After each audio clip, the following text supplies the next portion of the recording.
নবী সাল্লাল্লাহু আলাইহি ওয়াসাল্লাম এর নবুয়তের আবির্ভাব। আবু মুসা আল আশআরী রাদিয়াল্লাহু তাআলা আনহু বলেন, কিছু প্রবীণ কুরাইশ সহ আবু তালিব ব্যবসার উদ্দেশ্যে সিরিয়ার দিকে রওনা হলে নবী করিম সাল্লাল্লাহু আলাইহি ওয়াসাল্লাম তার সাথেই রওনা হন। তারা পাদ্রীর নিকট পৌঁছে তাদের নিজেদের সওয়ারি থেকে মালপত্র নামাতে থাকে। তখন উক্ত পাদ্রী গির্জা থেকে বেরিয়ে তাদের নিকট এলেন। অতএব এ কাফিলা এর আগে অনেকবার এখানে দিয়ে চলাফেরা করেছে, কিন্তু তিনি কখনো তাদের নিকট গির্জা বেরিয়ে আসেননি এবং তাদের প্রতি ভ্রুক্ষেপেও করেননি। বারী বলেন, লোকেরা তাদের বাহন থেকে সমানপত্র নামাতে ব্যস্ত থাকা অবস্থায় উক্ত পাদ্রী তাদের ভেতরে ঢোকেন এবং রাসূল সাল্লাল্লাহু আলাইহি সাল্লামের হাত ধরে বলেন, ইনি সাইয়্যিদুল আলামিন, বিশ্ববাসীর নেতা।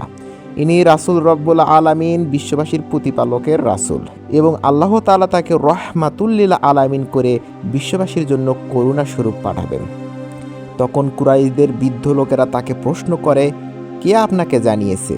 তিনি বলেন, যখন তোমরা এ উপত্যকা হতে নামছিলে তখন আমি লক্ষ্য করছি যে প্রতিটি গাছ ও পাথর সিজদায় লুটিয়ে পড়ছে। এই দুটি নবী ব্যতীত অন্য কোনো সৃষ্টিকে সিজদা করে না। এত দভিন্ন তার ঘাড়ের নিচে আপেল সদৃশ গোলাকার মোহরে নবুয়তের সাহায্যে আমি তাকে চিনেছি। খাদ্যদ্রব্য সহ যখন তাদের নিকটে এলেন তখন রাসূল সাল্লাল্লাহু আলাইহি সাল্লাম উটের পাল চড়াতে গিয়েছিলেন।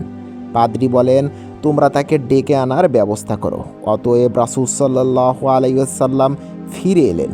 তখন একখণ্ড মেঘ তার উপর ছায়া বিস্তার করেছিল এবং কাফিলার লোকেরা তারা যার পূর্বেই এসেছিল তাদেরকে তিনি গাছের ছায়ায় বসা অবস্থায় পেলেন।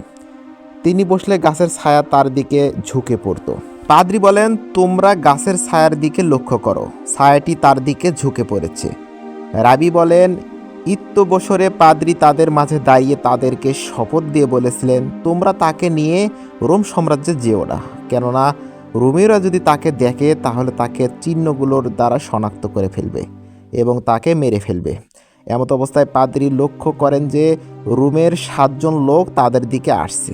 পাদ্রী তাদের দিকে অগ্রসর হয়ে প্রশ্ন করেন, তোমরা কেন এসেছো? তারা বলে, এ মাসে আখিরি জামানার নবীর আগমন ঘটবে, তাই চলাচলের প্রতিটি রাস্তায় লোক পাঠানো হয়েছে, তাই আমাদেরকে আপনাদের পথেই পাঠানো হয়েছে। পাদ্রী রোমীয় নাগরিকদের প্রশ্ন করেন, তোমাদের পেছনে তোমাদের চেয়েও ভালো কোনো ব্যক্তি আছে কি? কোনো পাদ্রী তোমাদেরকে এই নবীর সংবাদ দিয়েছে কি? তারা বলল, আপনার এ রাস্তায় আমাদেরকে ওই নবীর আসার খবর দেওয়া হয়েছে। পাদ্রী বলেন, তোমাদের কি মত? আল্লাহ তাআলা যদি কোনো কাজ করার ইচ্ছা করেন তবে কোনো মানুষের পক্ষে তা প্রতিহত করা কি সম্ভব? তারা বলল, না, অর্থাৎ শেষ জামানায় নবীর আগমন ঘটবেই, কোনো মানুষই তা ঠেকাতে পারবে না।